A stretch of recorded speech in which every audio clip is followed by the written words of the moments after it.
Здравейте, в това видео ще ви покажем как се сменя горивния филтър на различни модели Toyota, които използват дизеловия двигател 2 литра D4D. Този двигател се използва в много различни модели Toyota, като Toyota Corolla, Toyota Avensis, Toyota Auris, Toyota RAV4 и много други. Процедурата е почти същата за всички модели Toyota с този двигател. Горивният филтър се намира в обсега на двигателя, зад двигателя, намира се точно ето там. За да стигнем до него, първо трябва да махнем кутията на въздушния филтър, както и този въздуховод. Ако видеото ви харесва, може да коментирате и да харесате видеото и да се абонирате за канала.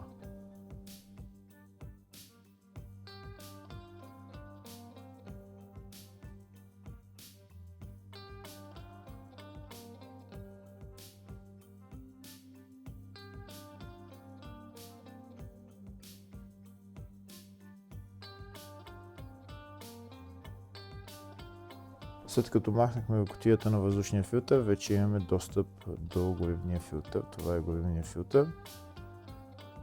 Преди да махнем горивния филтър, първо трябва да откачим тези две електрически букси, както и двата мъркуча за горивото, които са тези двата.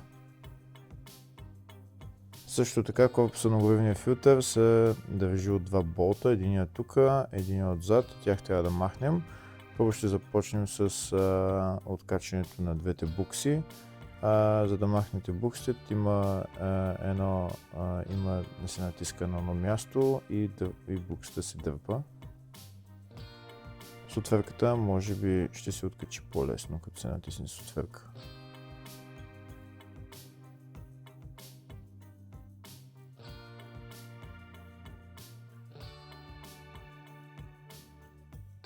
Следващото нещо, което ще откачим, са двата мъркуча за горивото. Те се държат от скобички, които ще натиснем с ръка и ще ги свалим надолу и ще изкараме мъркуча от самата тръбичка.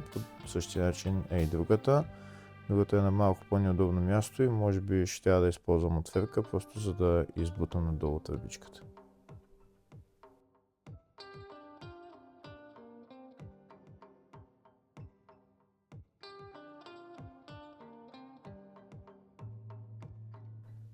Двата мъркуча са махнати. Следващото нещо, което трябва да махна, е двата болта, които държат корпуса на горивния филтър.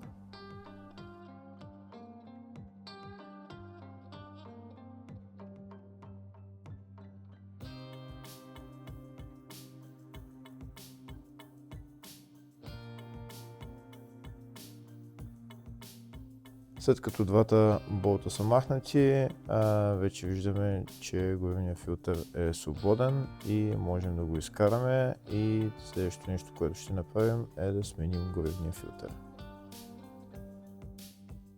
Преди да махнем горивния филтър, първо ще махнем сензора на горивния филтър. Той трябва да се развие в посока обратна на часовниковата стрелка. Ако не може на ръка, ще ползвам клещи. С клещите само ще го развия леко, колко да мога да го развия на ръка. Това са ми клещите, които ще ползвам.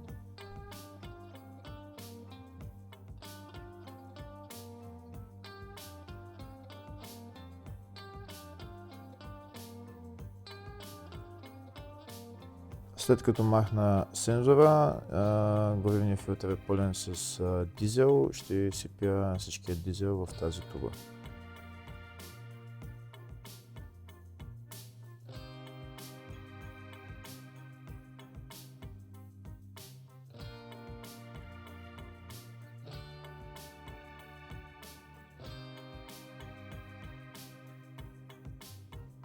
Следващото нещо, което ще направя, е да махна горивния филтър.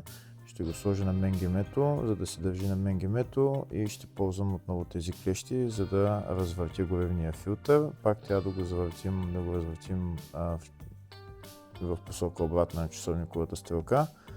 Пак ще си ползвам тези клещи и може да е трудно в началото, но ще тръгне по някъде.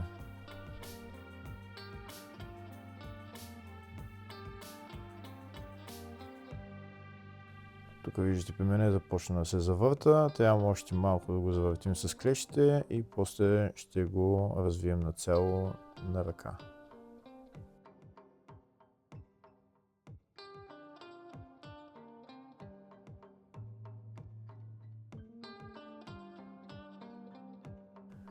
И така горивният филтър е махнат, сега ще сложим новия горивен филтър. Това е номера на новия горивен филтър, който ще слагам. Преди да сложим новия горивен филтър на корпуса, на горивния филтър има опръстен, който ще го намажем с малко дизел.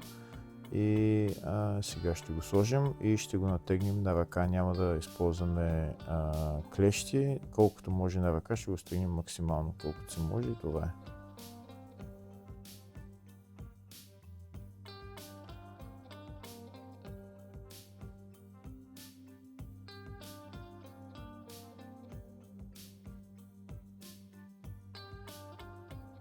След като горивният филтър е стегнат, сега ще сложим ще махнем опръстена от сензора и ще го сменим с нов и ще го сложим сензора на горивния филтър и отново ще го стегнем само на ръка.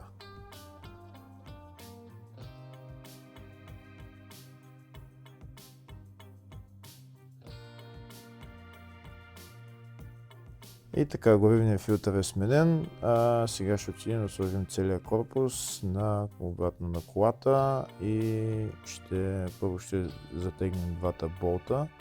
Ще ги сложим двата болта, ще ги затегнем, после ще вържем двата електрически букси и последно ще сложим двата маркуча на горивото.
Сега ще сложим двата маркуча на горивото и ще им сложим скобичките, които ги държат.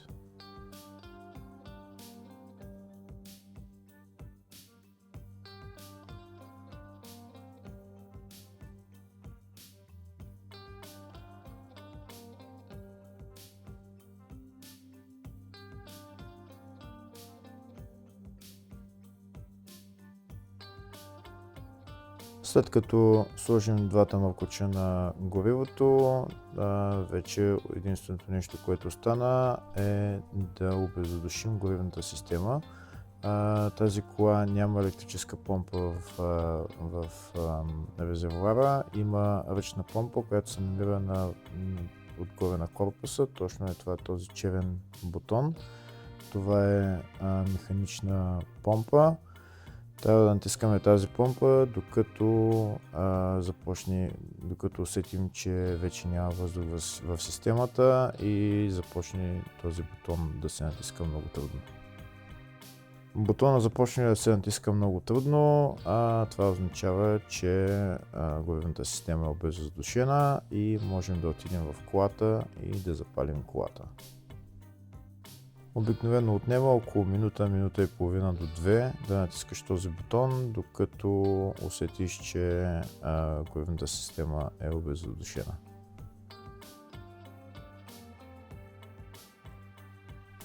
След като вече сме обеззадушили горивната система, можем да се качим в колата и да я запалим.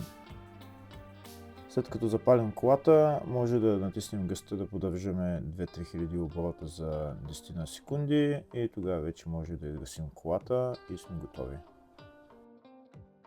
Надявам се видеото да ви е помогнало. Ако ви е харесало, абонирайте се за канала. Благодаря ви.